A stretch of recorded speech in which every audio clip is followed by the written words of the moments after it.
Ravi de vous retrouver pour ce nouveau numéro du Dessous des cartes. Comme toujours, on va partir d'une photo. Regardez cette paysanne berbère qui travaille dans les champs du Rif au nord du Maroc.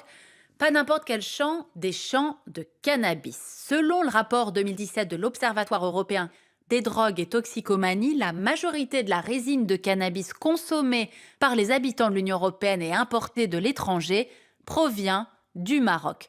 Alors aujourd'hui, on va s'intéresser d'abord et avant tout à un marché mondial, un commerce illégal quasiment partout sur la planète et surtout un marché en pleine évolution. Le cannabis est la drogue illicite la plus répandue dans le monde. Cette carte de l'Office des Nations Unies contre la drogue et le crime nous montre dans chaque pays le pourcentage de la population qui a consommé du cannabis au moins une fois dans l'année écoulée. C'est ce qu'on appelle la prévalence annuelle, l'un des indicateurs les plus fiables sur la consommation. Nous aurons l'occasion d'y revenir. En 2014, 3,8% de la population mondiale en moyenne a consommé du cannabis et ce pourcentage est stable depuis 1998. Cela représente 183 millions de personnes dans le monde. Le cannabis est aussi la drogue la plus vendue. Le cannabis, on le voit, représente plus de la moitié du total, loin devant les dérivés méthamphétaminiques, la cocaïne et ses dérivés, l'héroïne et les opiacés, les nouvelles drogues de synthèse et anxiolytiques. Selon l'ONU, ce marché mondial illégal de la drogue atteindrait plus de 300 milliards de dollars. Alors de quoi parle-t-on exactement? Le cannabis est l'une des plantes les plus anciennement connues de l'humanité. Ses vertus médicinales sont mentionnées dans le traité médical de l'empereur légendaire chinois Shen Nung dès 2700 avant Jésus-Christ. Le cannabis sativa est un type de chanvre d'où sont tirées aujourd'hui deux drogues, la marijuana, fabriquée en faisant sécher les feuilles et le sommet des fleurs, le hashish, extrait de la résine sécrétée par les fleurs. Son composé psychoactif est le THC pour delta 9 tétrahydrocannabinol. Ses effets sur l'être humain à présent, ils varient selon la personnalité, la dose et l'utilisation. À faible dose, le cannabis, on le sait, provoque de l'euphorie, il relaxe et modifie la perception. Prescrit dans un cadre thérapeutique, il entre dans le traitement de nombreuses maladies chroniques, mais à dose élevée, il engendre de graves troubles mentaux, dépersonnalisation, paranoïa, psychose. À présent, regardons où sont produites ces drogues tirées du cannabis. Pour identifier les pays producteurs, on s'appuie sur des indicateurs indirects, en particulier les saisies de drogue par les douanes. Ainsi pour la marijuana, des saisies de plants et de graines ont eu lieu dans les 111 pays que vous voyez sur la carte entre 2009 et 2014. On estime que la plus grande partie de la production mondiale se fait en Amérique du Nord, principalement au Mexique et aux États-Unis, pour une consommation locale. La marijuana, destinée cette fois à l'export, viendrait, elle, principalement d'Albanie et des Pays-Bas, de Colombie et du Paraguay, et de Jamaïque. Le hashish n'est produit, lui, que dans un nombre très limité de pays. Au Maroc, qui serait le premier producteur mondial, en Afghanistan et dans une moindre mesure au Liban, en Inde et au Pakistan.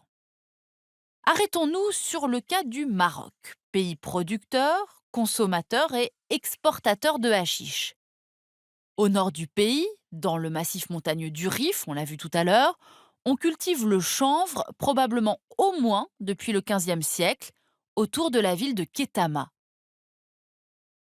Les tribus berbères, qui peuplent cette zone aride et excentrée, ont été autorisées à cultiver le cannabis au fil des siècles et des régimes politiques.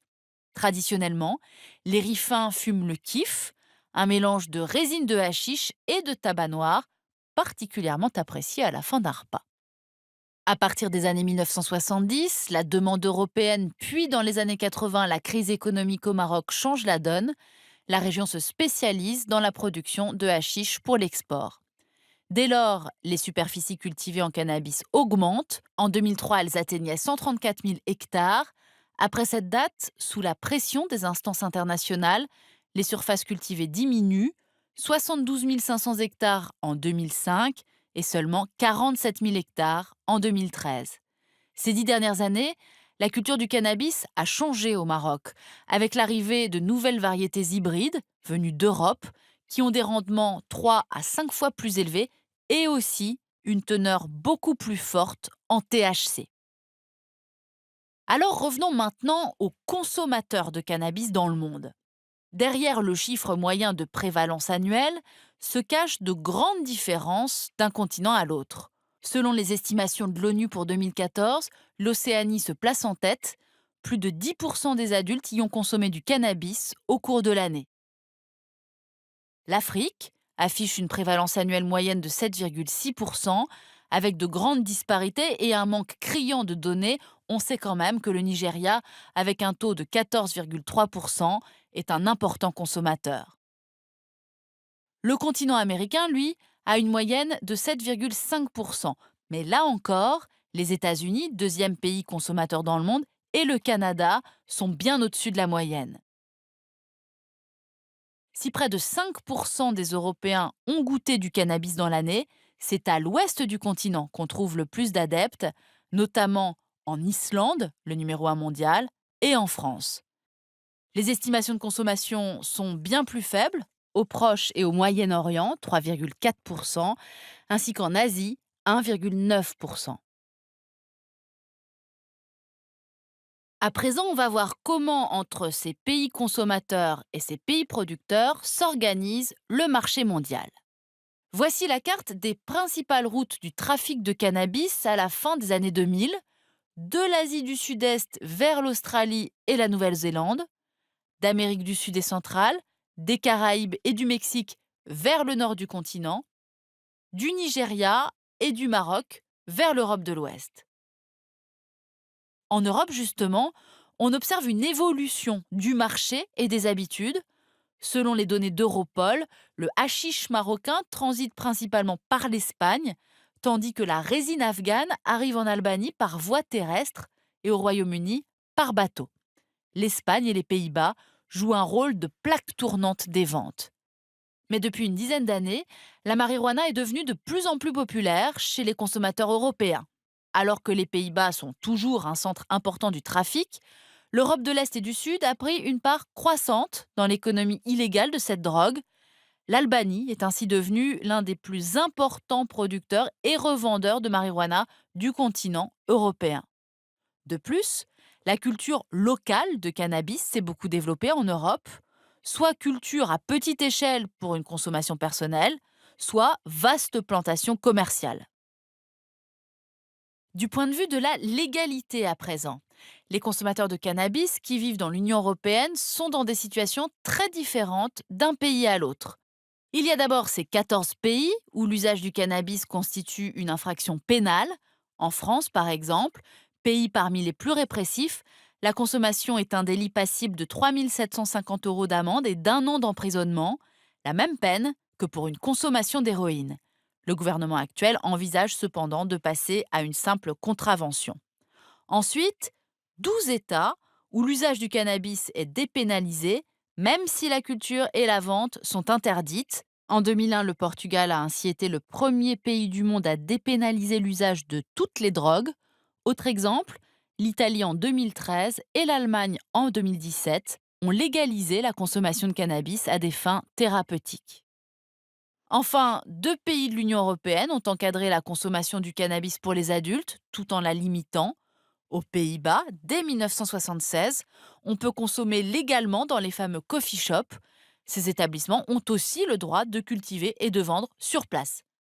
Mais c'est l'Uruguay, un pays au sud de l'Amérique latine, qui a été le premier État du monde à encadrer officiellement la production et la vente de cannabis, avec la loi signée par le président Pepe Mujica, qui est entrée en vigueur en mai 2014.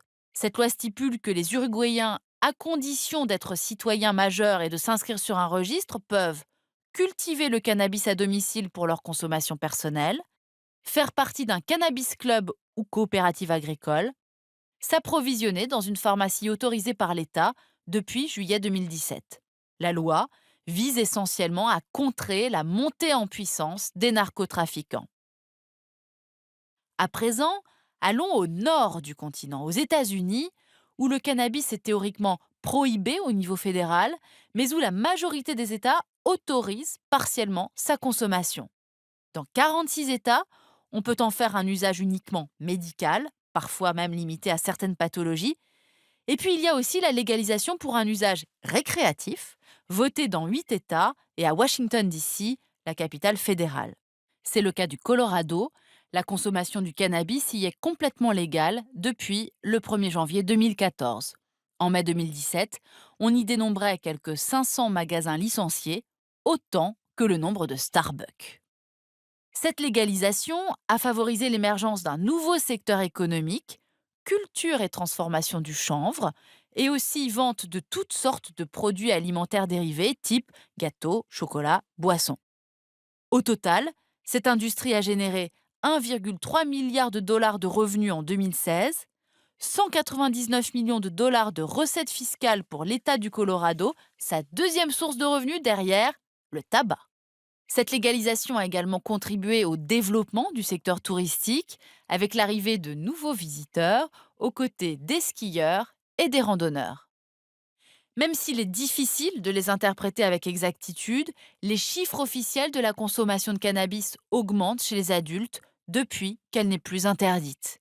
Le mouvement américain de légalisation a sans doute inspiré le voisin canadien, puisqu'au printemps 2017, le Premier ministre Justin Trudeau a présenté un projet de loi visant à légaliser le cannabis sur tout le territoire.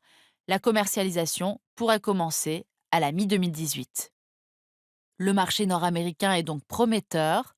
En 2016, on estime que les Américains et les Canadiens ont dépensé environ 53 milliards de dollars en cannabis. C'est plus que chez McDo et Starbucks réunis. La légalisation de la consommation de cannabis au Canada arrive alors que nous sommes à un tournant de la politique mondiale de lutte contre les stupéfiants. En 2016, l'échec de 40 ans de guerre totale aux drogues a été acté lors d'une session extraordinaire de l'Assemblée générale des Nations unies, ce qui remet en cause l'approche strictement répressive censée tarir l'offre en réprimant le trafic. Ainsi s'achève ce nouveau numéro du Dessous des cartes. Rendez-vous la semaine prochaine, même endroit, même heure. Et d'ici là, n'oubliez pas notre site internet arte.tv. Bonne soirée.